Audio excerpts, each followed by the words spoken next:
Grace, you remain as thoughtless and unhelpful as ever. This endeavor was something my son and I were eagerly anticipating, and your lack of involvement in its planning is apparent. You may depart now. My mother-in-law starts criticizing me as soon as my husband steps away from the table. We were on a trip abroad that my husband wanted me to organize. Well, that she's going to be like that, I might as well go home. What happens between them after that doesn't concern me. I'm Grace, a married woman working for a company. Since my job is flexible, I mostly work from home, so I spend a lot of time there. My husband, Daniel, always tries to show off and act like he's better than everyone else. He loves spending money but never chips in for our household expenses. I didn't notice this side of him when we were dating, but after we got married and started living together, it became more obvious. His mom loves boasting about him. I've heard of moms who adore their sons, and I was ready for that to some extent, but she's stubborn and won't listen to anyone else's views, not even her husband's, because she thinks her son is the greatest. She really doesn't like me. Every time we see each other, she makes snarky comments. She's especially bothered by the fact that I'm financially comfortable relying on my son's income alone. She keeps pestering me, saying, "You're still young, you should get a job outside the house." I tried explaining countless times that I do work from home, but she just sees it as a part-time gig.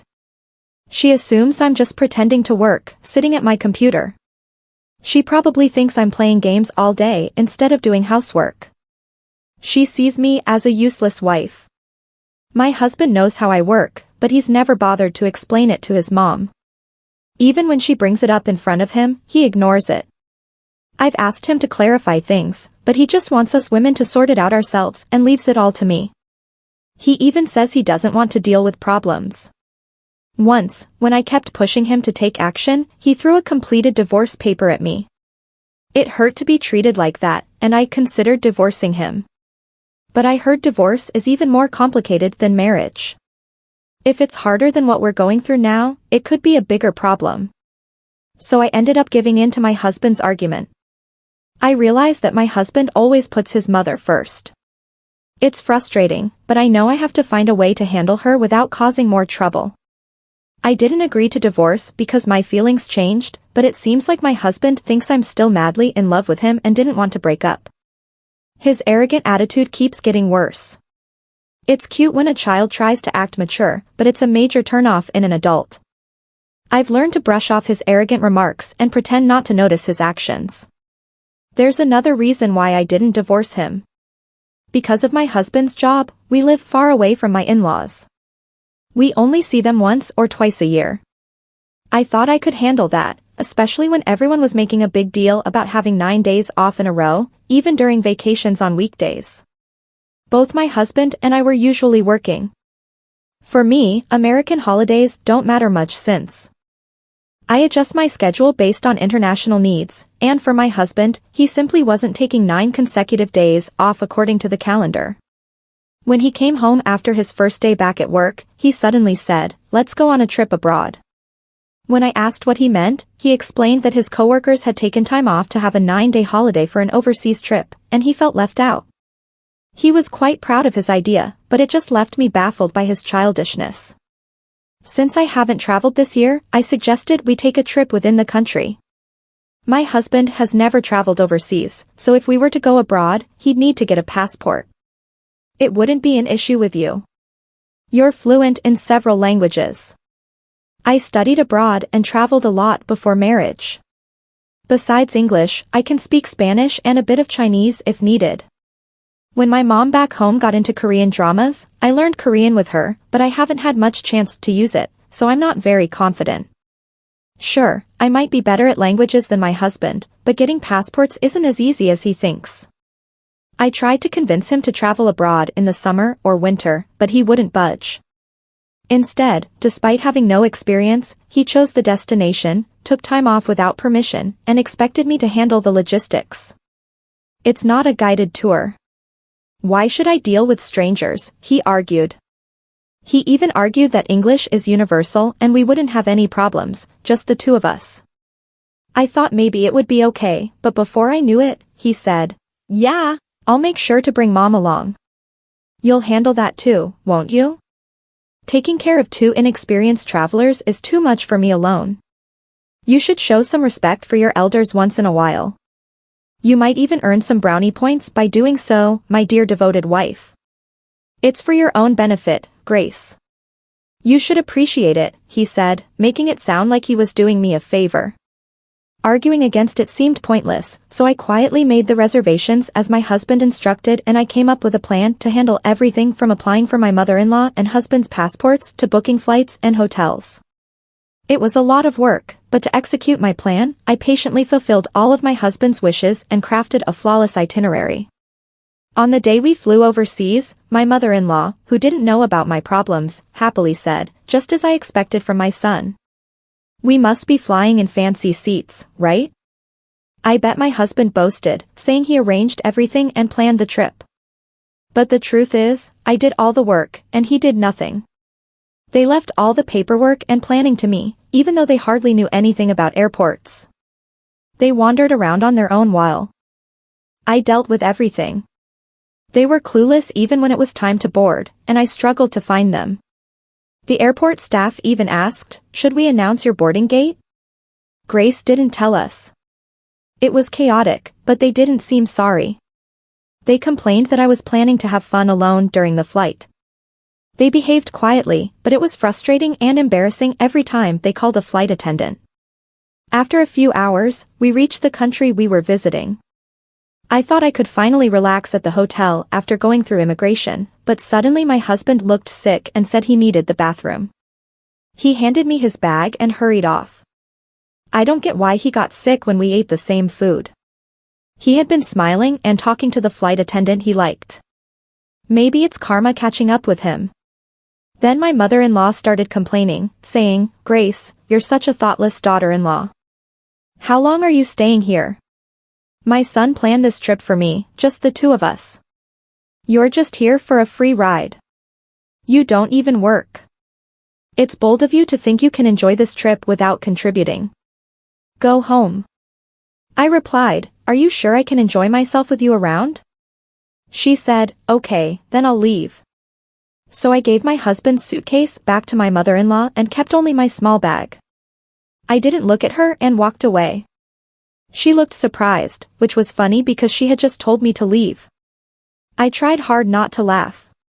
My husband kept running to the bathroom, so we didn't see each other. Luckily, I got a ticket back to America. I had planned to go home alone if I got the chance. I wouldn't mind being a guide if we got along, but not with them. It's too stressful, and I wouldn't gain anything. I can't help but smile when I think about what they'll do without me. They only speak English, but they can use translation apps on their phones. But I can't imagine my husband, who likes to brag, doing that. After safely making a few side trips, I went straight to the fancy hotel where my parents were waiting.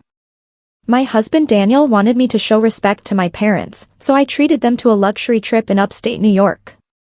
They were supposed to travel there leisurely, enjoying the sights and meals along the way. I managed to meet up with them earlier than planned, which surprised them. When I quickly explained what happened, they were shocked.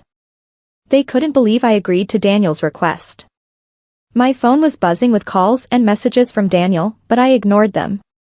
I turned off my phone and enjoyed my time with my parents.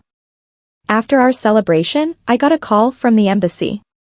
When I got home, here's what happened. Daniel came back from the bathroom and couldn't find me, so he got really angry. He tried calling me, but couldn't reach me. So he went to the hotel alone, but he didn't know where to go and got really confused. Someone who didn't speak English well offered to help and said they'd take him to the hotel. But instead, they robbed him and my mother-in-law. They took all their money, passports, and valuable things. When the police found Daniel looking lost on the street, they took him to the embassy for help. That's how he managed to contact me. The embassy asked me to come and get him. He couldn't get any money because his wallet with his bank cards was stolen. But I wondered why I, a stranger, had to help him. I told him I was already divorced from him. The truth is, I kept the divorce papers he threw at me a while ago. At the time, I decided not to go through with the divorce because it seemed like too much trouble. But now, I had had enough. I filled out the divorce papers as soon as I got back to the States. Surprisingly, the divorce went through smoothly. I already had a new place ready, and I signed the lease while planning my trip. I didn't want to use the furniture I shared with him. It made me uncomfortable. I planned to buy all new furniture for my new place. So I packed for both my trip and the move. I only need to bring my work tools and favorite clothes to the new place. I can easily have everything else delivered by a courier at a later time. The embassy staff didn't ask me anything else, and our talk was over. Later, it seems my ex-mother-in-law convinced my ex-father-in-law to help, so my ex-husband Daniel and ex-mother-in-law could come back to the States. But then Daniel, who was really angry, contacted me. "You left me and divorced me without even telling me. You abandoned me," he said. "No, I just followed your mom's orders to leave. If you're upset, talk to her. And don't forget about the business class flight I arranged for your return." It was my goodbye gift. I also reminded him that he was the one who first mentioned divorce. "I only filled out the divorce papers you had ready. Doing what you wanted. Do you think making excuses like that will work? How much more do you want to embarrass me?" Embarrassed? How? If you want to feel embarrassed, I have an even better story. Want to hear it? What is it? Did you know you're a regular at a strip club? You're spending a lot of money on a favorite dancer there instead of helping with household expenses. But when her demand got too much, you ended up in debt, right? I found a debt collection letter for Daniel at our house and had an investigation agency look into it. Despite Daniel being a big spender, his obsession seemed to push the dancer away. She hoped he'd stopped coming. If she kept asking for more money and gifts, I wonder how Daniel felt when he heard that. It's quite embarrassing, isn't it? If you cause any more trouble or contact me again, I'll tell your company about it. Understand? Being disliked by the dancer he likes so much would be a huge blow to Daniel's ego. If this got out, it would be very embarrassing for him. Daniel, who had been aggressive until then, just said, "Okay," in a weak voice and hung up. A few days later, my ex-father-in-law reached out to me. He said he had also divorced my ex-mother-in-law. I thought it was unnecessary since we were no longer family, but he wanted to share what he had found out about her true nature. He had become suspicious of her spending and discovered that she had used up his retirement savings on beauty treatments and cosmetic procedures.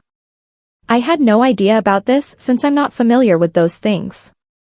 When he asked for a woman's perspective, I couldn't help much because I hadn't noticed anything either. Maybe seeing her only once a year made the changes more obvious, but I truly hadn't seen any. I even asked him, "Are you sure it's for beauty treatments? She spent a lot, but I don't see any visible changes." Perhaps there were small changes that only my ex-mother-in-law could notice. It seemed like a waste of money to me. Naturally, my ex-mother-in-law, who was left with nothing, turned to her son Daniel for help. But Daniel, who used to be the family support, is drowning in debt since our divorce. He even lost his apartment because he couldn't pay the rent. Now, he and his mother are living in a rundown apartment, but his mother refuses to work and keeps spending on beauty treatments. Daniel is struggling to pay off his debts and cover his mother's expenses while working non-stop. It seems they still care about appearances even though their living conditions have worsened. If they're okay with it, I won't interfere. But I heard from others that the quality of the beauty treatments has dropped and she looks much older now. As for me, I appreciate the peace and freedom to focus on my work without anyone controlling me. It reminds me of the importance of living within my means.